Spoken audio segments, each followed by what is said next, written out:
Hello everyone, সবাইকে স্বাগত।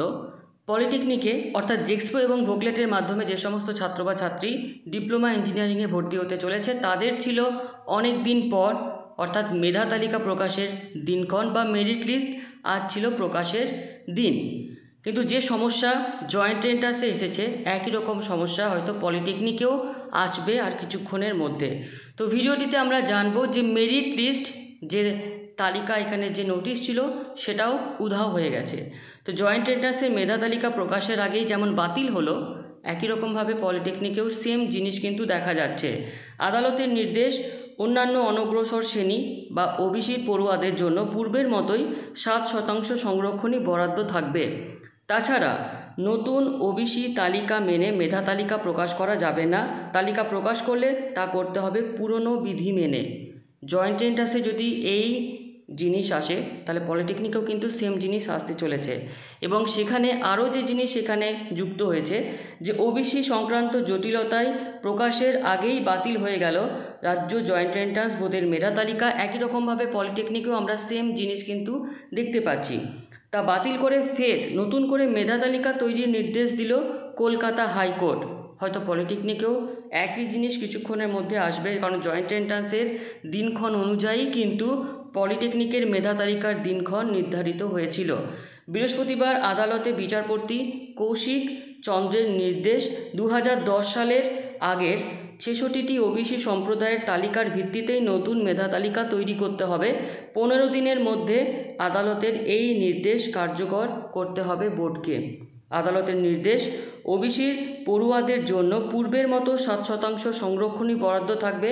তাছাড়া নতুন ওবিসি তালিকা মেনে মেধা তালিকা প্রকাশ করা যাবে না। হয়তো এই জন্যই পলিটেকনিকেরও মেধা তালিকা আজ প্রকাশিত হলো না। তালিকা প্রকাশ করলে তা করতে হবে পুরনো বিধি মেনে, অর্থাৎ 2010 সালের আগের 66টি ওবিসি সম্প্রদায়ের তালিকার ভিত্তিতেই নতুন মেধা তালিকা তৈরি করতে হবে। আগামী 15 দিনের মধ্যে আদালতের এই নির্দেশ কার্যকর করে পরবর্তী 3 সপ্তাহের মধ্যে হলফনামা দিতে হবে।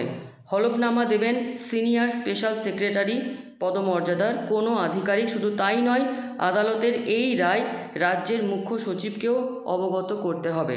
7ই আগস্ট বৃহস্পতিবার রাজ্য জয়েন্ট এন্ট্রান্সের ফল ঘোষণা হবে বলে জানানো হয়েছিল। শুধু তাই নয়, পলিটেকনিকেরও কিন্তু যে মেধা তালিকা সেটা কিন্তু আজ প্রকাশিত হওয়ার কথা ছিল, কিন্তু ওবিসি সংক্রান্ত জটিলতার কারণে ফের সেই ফলপ্রকাশ নিয়ে অনিশ্চয়তা তৈরি হয়।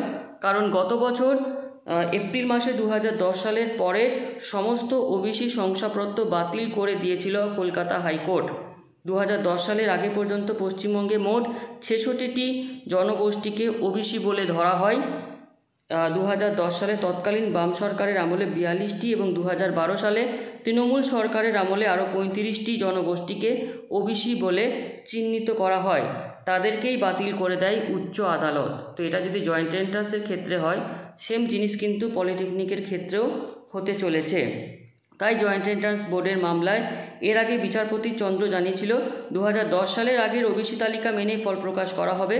তো এই কারণের জন্যই, অর্থাৎ ওবিসি যে সংরক্ষণ তা নিয়ে নতুন যে আরও একটা সমস্যা এসেছে, যার জন্যই যেমন রাজ্য জয়েন্ট এন্ট্রান্সের মেধা তালিকা আজ প্রকাশ হলো না, একই জিনিস কিন্তু পলিটেকনিকের ক্ষেত্রেও হয়তো হতে চলেছে। এখনও কনফার্মেশন কিছু আসেনি, কিন্তু সমস্ত পলিটেকনিক যারা জেক্সপো ভোকলেটের মাধ্যমে তোমরা অধীর আগ্রহে অপেক্ষা করছো, তো মেধা তালিকা হঠাৎ করে যেমন এখানে উধাও হয়ে গেল, এটাও কিন্তু সেই সংকেতই দিচ্ছে যে পলিটেকনিকের যে মেধা তালিকা সেখানেও কিন্তু পড়তে চলেছে স্থগিতাদেশ।